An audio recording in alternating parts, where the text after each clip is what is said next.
Hallo iedereen, welkom bij een gloednieuwe video. Vandaag is het 420, dat betekent dus wietrookdag in Amerika en Nederland.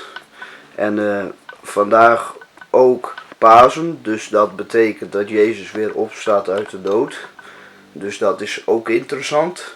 En wat vandaag dan ook nog is dat de videoclip van Tonight van Hotzella Ray vandaag 14 jaar oud is. Dus dat moet ik ook even benoemen.